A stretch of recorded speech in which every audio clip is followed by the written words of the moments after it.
Welcome back. Our next speaker is a very good friend of the company and of mine personally. Saúl, as I mentioned in my slides, is the guy that actually introduced me to this whole community when he first told me about FOSDEM. He contributed a lot of code back in the days when he was working with AG projects. Now he's working on a different project. In theory, a competitor. In practice, we really don't care. We're just as good friends. We exchange ideas and code all the time. So I'm really happy to have him here and to listen what he'll have to say. And I really love the title, so I'm looking forward to the talk as well. Thanks. Alrighty. Well, thanks a lot, Lorenzo. First of all, I'd like to say that I think the food at this conference is the best I've ever had. I don't know if that's the feeling here, but fantastic job, guys. Also, thanks a lot for being here and not sneaking in for a siesta. I know that's what I would want to do. So, get a room. Today we're going to talk about a new project by the Jitsi team called Spot. Who here is familiar with Jitsi, the projects, the ecosystem? All right, a lot of hands. I'm going to run really quickly over this, just for those who don't know, or maybe you just don't know one of the items. So Jitsi is an open source suite of tools to build video conferencing solutions. So we basically give you the entire thing, kind of turnkey. You can deploy it in your infrastructure and just have meetings really easily, secure, scalable, and we take care of all the shenanigans so you can focus on your core product and not really worry about necessarily the meetings part of it. It is also a set of SDKs and APIs, so you don't actually need to build anything special if you want to integrate these into your mobile applications or your web applications. And last, it is a community. So just like this one here, we have lots of community members. We even meet every 2 weeks where people can call in and tell us what their problems are, and we help them out and all this stuff. And yeah, so that is what Jitsi is. And today we're going to focus on the one thing we think very well, which is meetings. Then we also do meetings, and then as well meetings. This is the thing we do in case you haven't noticed. So this is what we really focus on, doing meetings. You may have seen here other types of solutions to do, for example, webinars. They look like meetings, but they are like a different kind of scenario. We focus on interpersonal meetings. And before you tune out to check your email, I want you to know that meetings are not exclusive to something that people do on the enterprise. Meetings are everywhere. Like Facebook wants to put this camera on your living room so that you can talk to your parents because you live far away and whatnot.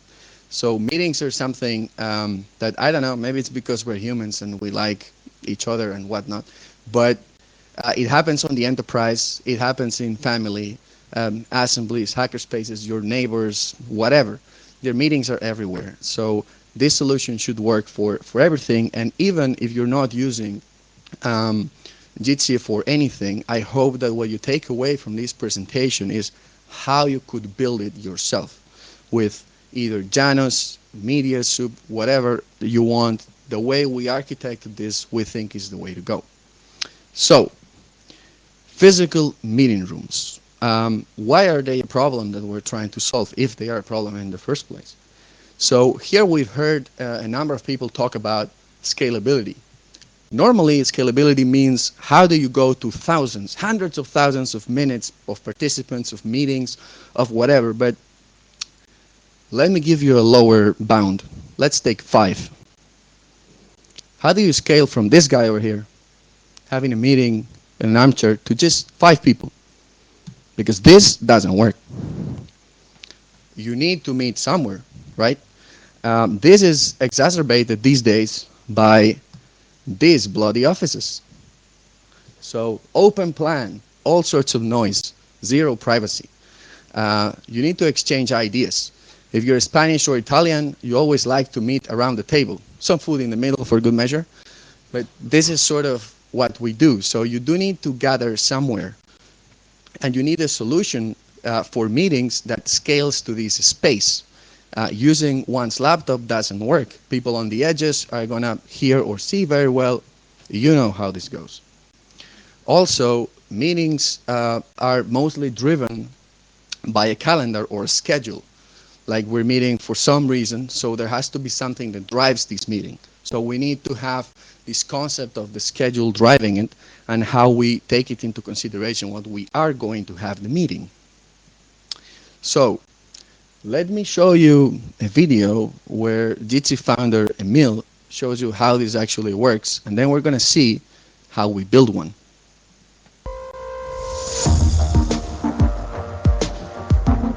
A lot of the work that we've done for the new meetings experience revolved around removing friction. We want users to be able to join into their meeting as quickly as possible with as little work as possible. Single tap, single click, and you're in. The 8x8 Meeting Rooms product is a big part of this. We want people to just come into a room, tap the remote control, and join the meeting. We don't want them to worry about dialing complicated PIN codes into phones. We just want you to have one single tap to do, and then you're in your meeting and you continue with your work. So in addition to making it easy for users, we've also wanted to make it very easy for people to actually set up rooms the right way and find the right solution for their room, because no two rooms are the same. And now Aaron is going to tell you a little bit more about how you get there. Okay, so all you need in a room is a TV screen, a PC of some variety. This is actually a Mac as well. It just has to be able to run a browser. Doesn't need to be a high specification. Just as I said, needs to run a browser and stream the video. You need a camera. We've got here a Logitech Rally. We've got Logitech Rally speakers and modular mics. But no two rooms are the same, so it's up to you ultimately what equipment you buy. It just needs a USB connection into the PC or Mac. And what we've got here is an iPad, but that could be any iOS or Android tablet, and this acts as the remote. So now that we're all set, all that I have to do in order to join a meeting is walk to the remote and do a single tap, and I'm in. Once in the meeting, I can do things like mute my microphone, change my camera, or toggle layout. I enjoy doing it, so I did it multiple times. It's also very easy to share your screen, and Aaron is going to show you how to do that. Okay, so anybody can share from within the meeting. On the remote, you just press share content and it generates a unique URL. That can be shared with any of the participants. They just simply have to enter that into a browser. Once the browser loads, it gives us the option to share an entire screen or just the application window. I'm going to just share the entire screen. Click share, and there it is for all the participants. And I've not even had to actually join a meeting. I've just browsed to a web page. It's as simple as that. The 8x8 Meeting Rooms product is something that we're doing for the first time, and we're really excited about it. We hope that it will make a big difference in your day-to-day, and we are looking forward to hearing what you think of it. Thank you very much. Thanks, Emil. So that is the product presentation, if you will. You may have noticed that they haven't mentioned 8x8 Meeting Rooms at all. That is because it's irrelevant. 8x8 Meeting Rooms is actually sort of the commercial brand name for Jitsi Spot, which is what we talk about today. We're going to see how we build one for ourselves and what it takes to build this. So as they said, no two rooms are created equal. You don't need all the pieces in this puzzle, but you may cherry pick the ones that interest to you. So of course, this is an interplay between hardware and software. You need some hardware in your room and then some software that drives it. For hardware, you can pick anything. I'm going to pray to the demo gods later and do a demo here with my laptop and this Logitech webcam, but you could run anything. And again, some of the Logitech cameras are good candidates, but there's all sorts of things. For example, Solabrite has this nice Hello camera as well that you could use. Grandstream, yeah, we have it back there. Grandstream has some other cameras that can work well. You know the drill, lots of stuff. One thing that is important is to have a good audio system as well, probably a multi-microphone kind of setup so everybody can be heard. This is pretty crucial to the whole setup. Of course, a good TV so that you can see the stuff, and then a computer. This solution actually relies on just joining the meeting like another participant, except that we present a slightly tweaked UI for this. But you don't really need anything special. So any sort of laptop that has been rotated out of production could work very well. You can do Mac Minis or Intel NUCs of the like. We're going to see how choosing, like there's at least at this point in time, choosing one or the other may have slight difference, but not a big one. Then optional components, of course, people coming in with a laptop to a meeting or not. In the previous stock pictures that I stole from the marketing team's folder, you may have seen that, and it's very common. People go to a meeting and they all carry their own laptops and they want to maybe present something, maybe show something. So we're going to see how we can do the wireless screen share. So you would need that. Then there's also the possibility to do wired screen sharing. And then, of course, if you want to have a room specifically purposed for scheduled meetings, it may make sense to leave some form of tablet in there which has the calendar for the scheduled meetings. But this is totally not necessary. Everything can be done ad hoc with the remote. We're going to see how. So now, what did we build these on? Well, on Dan's favorite thing, the web platform. Because we think that the web is actually the best WebRTC endpoint. It already comes with all the bells and whistles we need, so we don't need to build anything.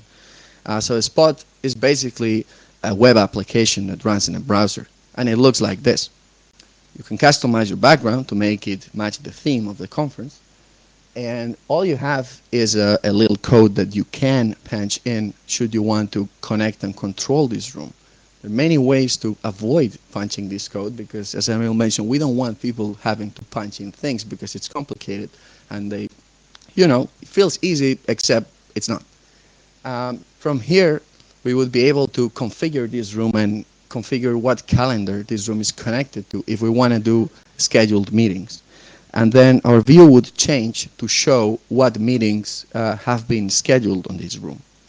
At the bottom there, we have a URL that is the one that other participants can use to remotely control this room and either share content, instruct it to join a meeting, and do the mute and even volume change and stuff. Now, when we go to the remote perspective, we have a web app that looks pretty much the same, except that you have like these 4 options. So first, we can either we have the calendar view, so we can select what meeting we want and we can just join it. This is done by detecting links in your calendar. So if you have a scheduled meetings and you put the meeting will happen in this link, we can detect it, show it in the list, and then you can just tap it and you're in. But sometimes you want to do things ad hoc. And then there's a button for meetings, so you can just type in the meeting yourself and you're into the meeting right away, no problem. Or maybe have some friends that are living in the past and you can dial in a PSTN number and bring them in the room. Of course, they're not going to get any video, but still, they could join the meeting. And last, of course, we have screen sharing capabilities so that people can screen share without complicated setup. This is not a setup where you upload some documents prior to the meeting and then you browse to them. No, you do this ad hoc. I want to share this right here, right now, and you're able to do so. In fact, I did have screenshots for each of them. What do you know? So here we could just type any meeting name and we would go in.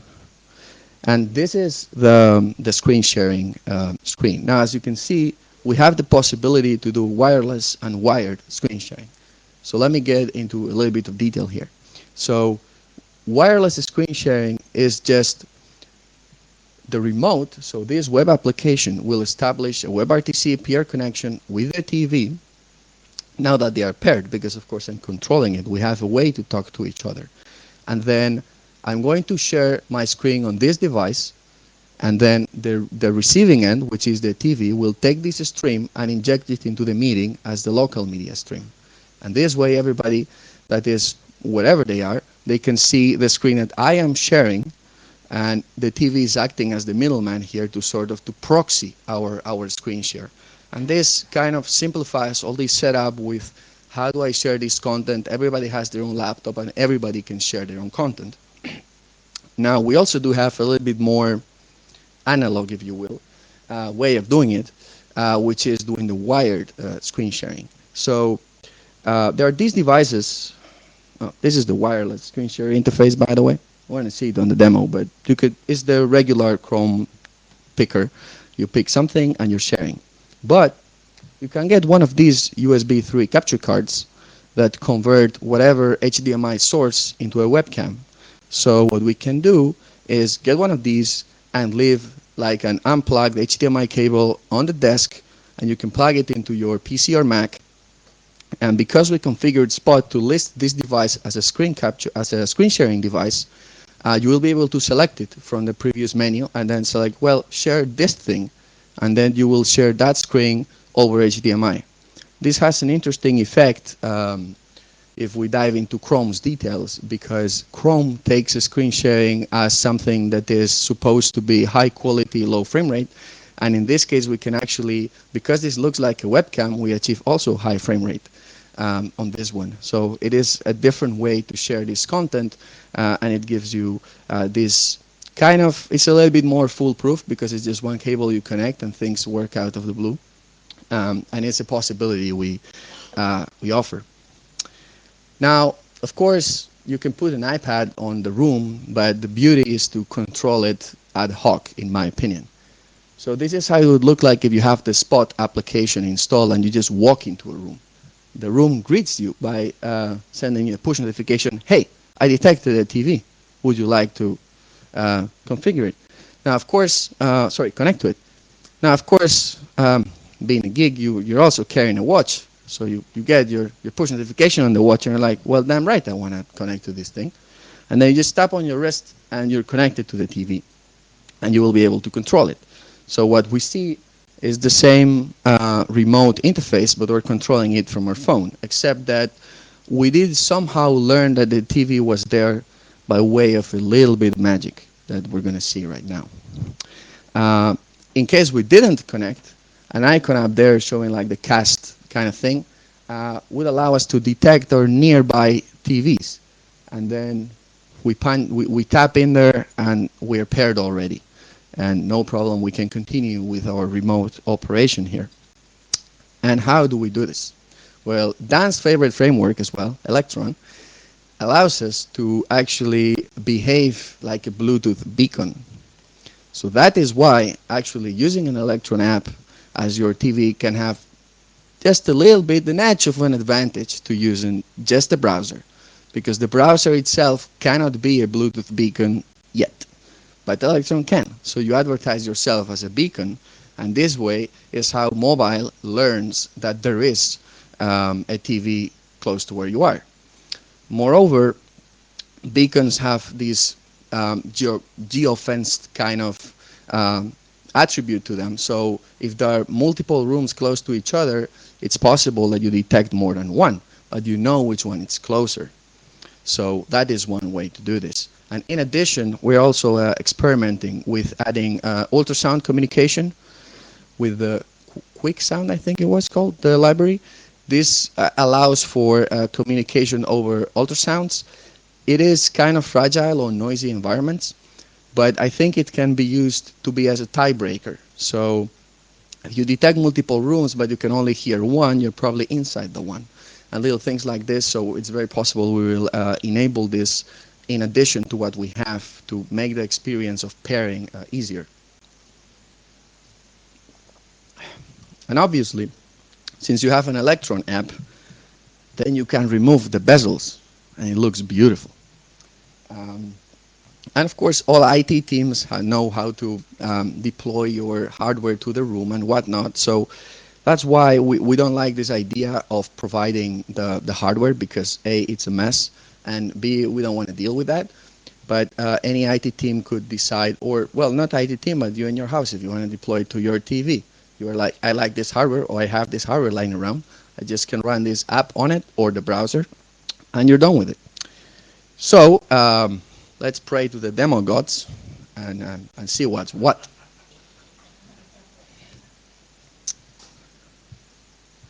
So I'm going to start the Electron client here, pointed to my TV instance. It has connected, it has my calendar pre-configured. What I am going to configure now is the devices. So, oh, it's already connected. So here you can select, in case you have more than one webcam, we can select which webcam we want to use in this room. Or here in the at the bottom, we have the screen sharing devices. Here's where you would pick your Magewell or whatever USB capture device to use as a webcam itself. because we already configured it, we don't need to do anything. The one thing I am going to do is I am going to mirror my mobile's screen to show you what I'm doing. So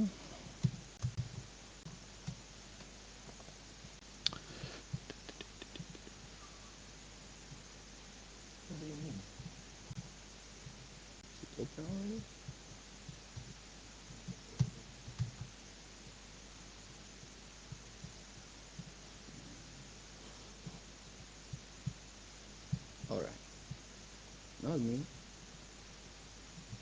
Isn't this great? Come on. We don't need you right now. Never mind. Let me try that one more time. Apparently it doesn't like connecting to my iPhone right now via Lightning port. Yeah, vendor login. The thing is, I just want to show side by side how what I'm doing on the remote. I can open another, like I can open a Chrome browser, but I think it just looks a bit slicker in the phone. But it decides it doesn't want any video sources right now, so who the hell knows what's wrong with QuickTime. So we're going to change our plans right now, because why not? We're going to open Chrome, and we're going to do what you would do if you didn't know if you didn't have the mobile app yourself. So we're going to go to our Spot website client, and here we can enter the code. Because we don't have Bluetooth capability to detect beacons, we need to punch it in. So we're going to kind of cheat a bit because we're seeing it here.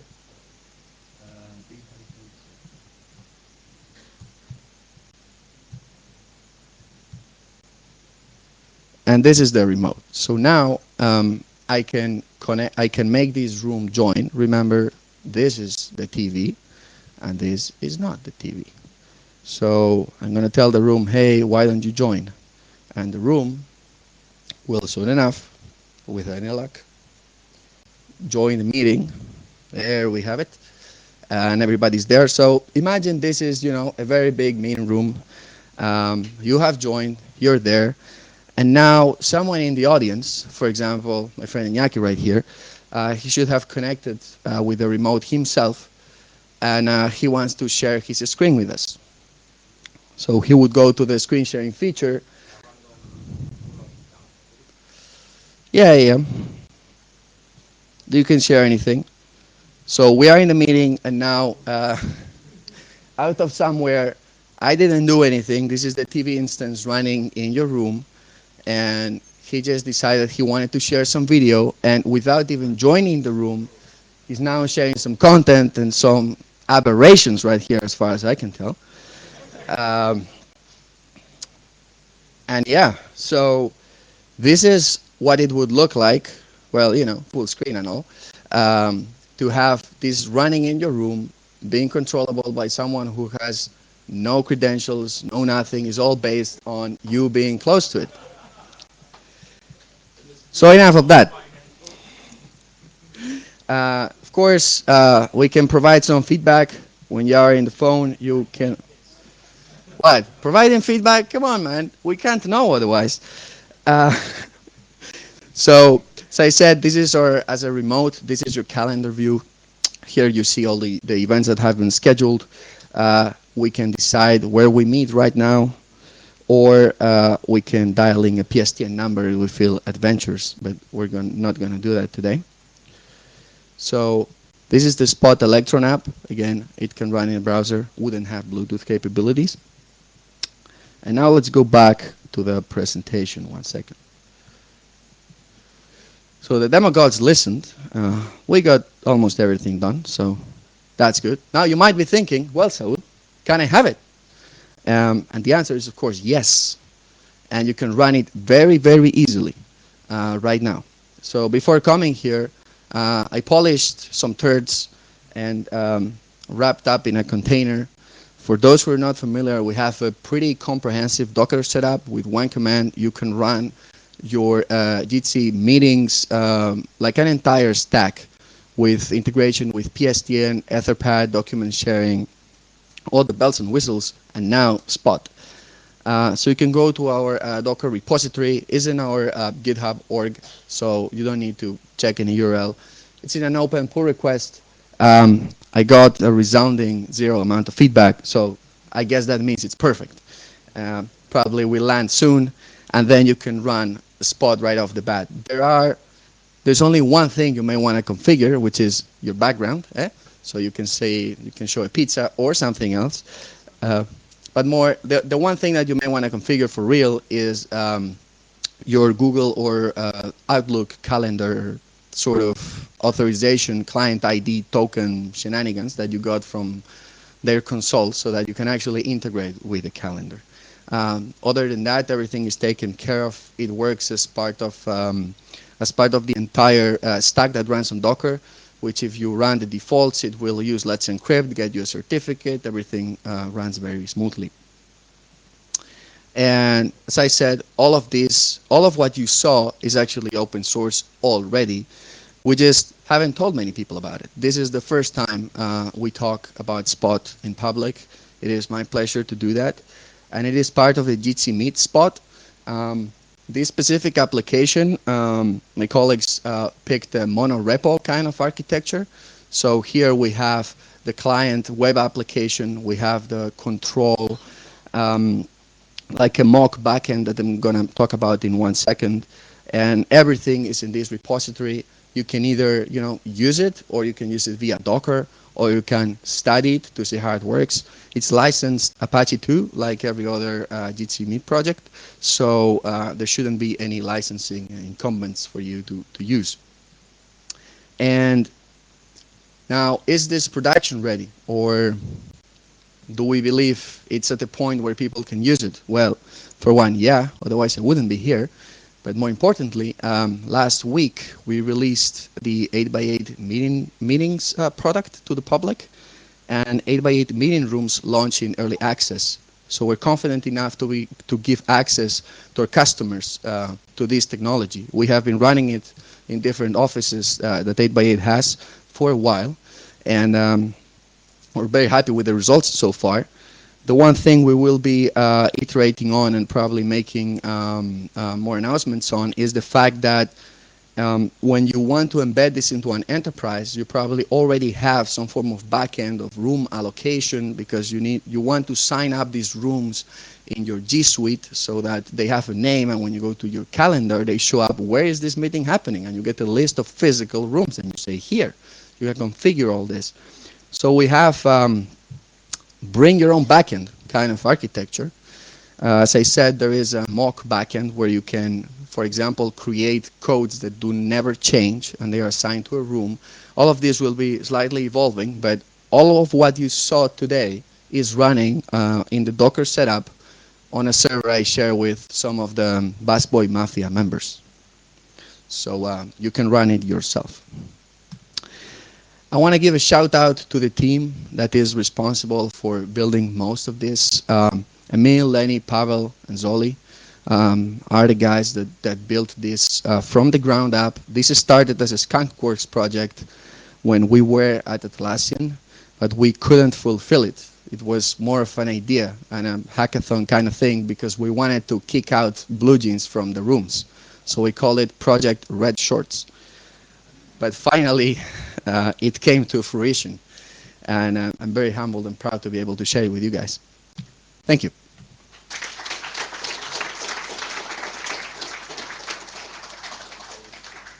If you have any questions, I guess we may have some time. So many. Yeah, we have time maybe for a couple of questions because we're a bit late. So that's all right. Oh boy. So it's a simple question. What's the philosophy behind the give me feedback at the end of the call? I'm just curious. What do you do with the feedback, and why do you do it? That is actually not a bad question. So right now we actually channel some of these feedback to some, I think it's Slack channels, and we read it. And then sometimes it's disheartening how people that work for the same company as you do leave a poo emoji icon. And then, like, what do I do with this? Sometimes it's legit problems. Like, I went into the room and the remote was not paired and I didn't know what to do. And you can leave feedback before you join a meeting or anything. I don't know, I can't really tell you the signal noise ratio, but we have gotten useful stuff out of it. And the indication is just let me know if something didn't work as expected, and we'll try to see if it fits the product, if something is broken, or if you're an idiot. Dan? Can I quickly say, from my viewpoint, stats don't always tell you when something really went wrong. So that's why feedback mechanisms are awesome. Agreed. 2 questions, if I can. Why do you stream the screen share to the local computer rather than streaming it straight into the meeting? And then second question is the web app a progressive web app so that I can just have a nice icon and not use Electron? Those are both good questions. So the first one is why don't you connect directly to the meeting? It's because we think of the remote as a thin client, so it doesn't even have WebRTC capability.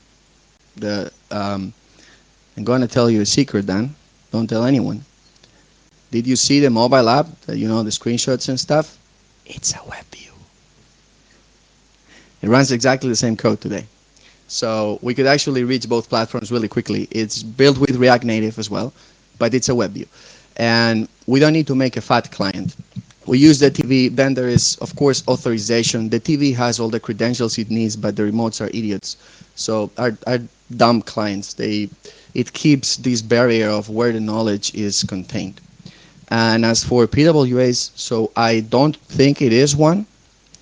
At the same time, I'm not sure if it matters. It does matter philosophically to you and I guess, but this is an application that is designed to be running full screen 100% of the time in a room so that when you walk in, it's ready.